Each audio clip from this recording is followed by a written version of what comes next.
Hello everyone, welcome to all.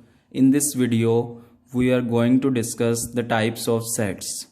So the first type that we have is the finite set. What is the finite set? A set having finite number of elements is called a finite set. अगर किसी set में finite number of elements होंगे, finite number of elements होंगे तो हम वो set को finite set बोलेंगे। मतलब अगर किसी सेट में कोई एलिमेंट्स की लिमिट हो, लिमिटेड नंबर ऑफ एलिमेंट्स होंगे, then that set will be called as finite set. Example AEIOU। In this set, जो ये सेट है इसमें हमारे पास लिमिटेड एलिमेंट्स हैं and the number of elements is 5, इसलिए ये सेट है फाइनाइट सेट। एक चीज और देखते हैं, order of set.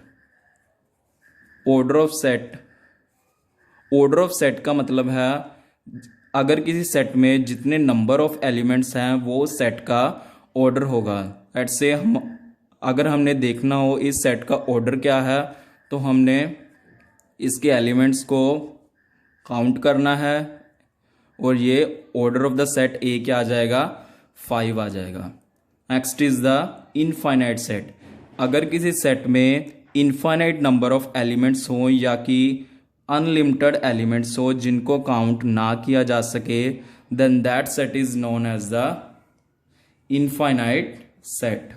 Infinite set की अगर हमने एग्जाम्पल देखनी हो, हमारे पास जितने भी नंबर हैं जैसे कि नेचुरल नंबर हो गया, होल नंबर हो गया, रैशनल, इररैशनल, रियल नंबर हो गया, ये सभी हमारे पास इनफाइनाइट सेट है बिकॉज हमें इन सेट की लिमिट नहीं पता। जैसे कि 1 2 3 4 एंड सो ऑन, ये हमारे पास क्या है, एक इनफाइनाइट सेट है, इनकी लिमिट हमें नहीं पता है। अनलिमिटेड नंबर ऑफ एलिमेंट्स हैं इस सेट में। Next is the singleton set. अगर किसी सेट में सिंगल एलिमेंट हो, a set having only one element is called the singleton element.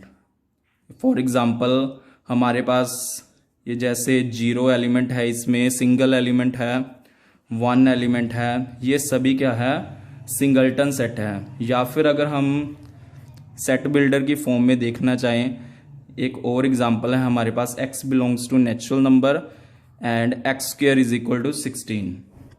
ये क्या है, हमारे पास सिंगल एलिमेंट है बिकॉज जब हम इक्वेशन को सॉल्व करेंगे ये हमारे पास x की 2 वैल्यूज आएंगी, पॉजिटिव नेगेटिव 4, लेकिन जो हमारे पास नेगेटिव 4 है वो नेचुरल नंबर नहीं है, इसलिए हमारे पास 4 रह जाएगा and that's why this set is the singleton set. Because यहाँ पर हमारे पास जो नेचुरल नंबर इस इक्वेशन को सॉल्व करने पर वो ओनली 1 एलिमेंट आएगा, इसलिए ये सेट क्या हो गया, सिंगलटन सेट हो गया। Next is the empty set. इस सेट को हम नल सेट भी बोल सकते हैं या फिर वॉइड सेट भी बोल सकते हैं। जैसे कि हमें इसके नेम से ही ये पता लग रहा है कि ये एम्प्टी सेट है, इसमें कोई भी एलिमेंट नहीं है, इसीलिए इस सेट को एम्प्टी सेट कहा जाता है। A set having no element is called an empty set. इस सेट को हम ऐसे दिखाएंगे, ये एक एम्प्टी सेट है, या फिर हम इसको 5 से भी डिनोट कर सकते हैं। अगर हमने इसकी एग्जांपल लेनी हो in the set builder form, x belongs to natural number and x is less than 1, जो ये सेट है ये हमारे पास है एम्प्टी सेट, क्योंकि लेस देन 1 हमारे पास कोई भी नेचुरल नंबर नहीं होता, क्योंकि नेचुरल नंबर हमारे पास 1 से स्टार्ट होते हैं और 1 से पीछे कोई भी नेचुरल नंबर नहीं है। That's why this set is an empty set. Equivalent set. अगर हमारे पास किसी सेट में सेम नंबर ऑफ एलिमेंट्स हो, a set having same number of elements, अगर किसी सेट में सेम नंबर ऑफ एलिमेंट हो तो उस सेट को हम ये बोलेंगे इक्विवेलेंट सेट। कोई 2 सेट अगर हमारे पास हो और उनमें सेम नंबर ऑफ एलिमेंट्स हो, जैसे कि फॉर एग्जांपल हमारे पास है 1 2 3 4 और एक और सेट है ABCD। ये दोनों सेट में जो नंबर ऑफ एलिमेंट्स हैं वो 4 हैं और इसीलिए ये सेट्स हैं इक्विवेलेंट सेट, यानी कि इनका ऑर्डर सेम होना चाहिए। जो ऑर्डर ऑफ n है और ऑर्डर ऑफ A है और ऑर्डर ऑफ B है, दोनों का ऑर्डर 4 है, because the both set contains number of elements 4। Next is equal sets. अगर हमारे पास कोई दो सेट में सेम नंबर ऑफ एलिमेंट्स भी हो, having the same number of elements, और एलिमेंट्स भी सेम हो एंड द सेम एलिमेंट्स, यानी कि उनका ऑर्डर भी सेम हो और एलिमेंट्स भी सेम हो। जैसे कि for example we have a set A 1 2 3 4 and set B 2 1 4 and 3। इन दोनों सेट में एलिमेंट्स भी 4 हैं और हमारे पास ये दोनों सेट में क्या है, नंबर ऑफ एलिमेंट्स भी सेम है और एलिमेंट्स भी सेम है, बिकॉज 1 भी है इसमें, 2 भी दोनों में है। यानी कि अगर कोई सेट हमने इक्वल करना है तो उसमें क्या होगा, उसमें every element of the A is an element of B।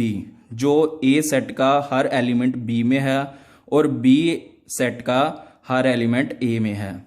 सो इसीलिए ये दोनों सेट इक्विवेलेंट है, इक्वल हैं।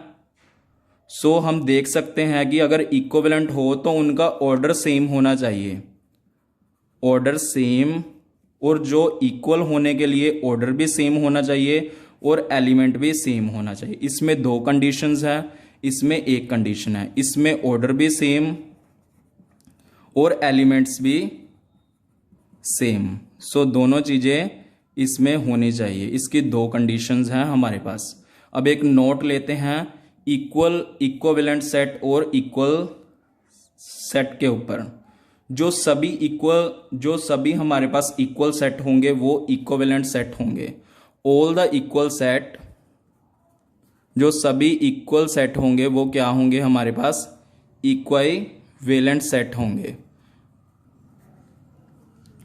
क्योंकि जो इक्वल सेट में दो कंडीशंस हैं, जैसे कि ये सेट दोनों हमारे पास इक्वल सेट हैं, तो ये दोनों सेट इक्विवेलेंट भी होंगे बिकॉज इनका ऑर्डर सेम है दोनों का। सो इसलिए इक्विवेलेंट सेट जो होगा वो इक्विवेलेंट सेट भी होगा। All equivalent set is always, equal sets are always equivalent set. लेकिन जो इनका कॉन्वर्स है वो ऑलवेज ट्रू नहीं होता। यहाँ पर मे और मे नॉट की कंडीशन आ जाएगी, क्योंकि सभी इक्विवेलेंट सेट इक्वल सेट नहीं होते।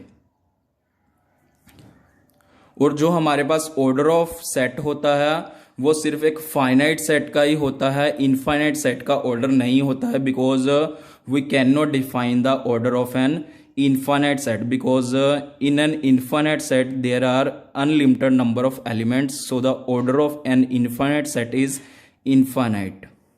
और ये हमारे पास जो नोट है वो इक्वल और इक्विवेलेंट सेट के ऊपर है, that all equal sets are always equivalent, but all equivalent set need not be equal। may और may not इक्वल हो सकता है बट ऑलवेज इक्वल नहीं होता। So thank you everyone. अगर आपको हमारा ये वीडियो अच्छा लगा हो तो प्लीज़ हमारे चैनल को सब्सक्राइब कीजिए और इसको ज़्यादा से ज़्यादा शेयर कीजिए। Thank you.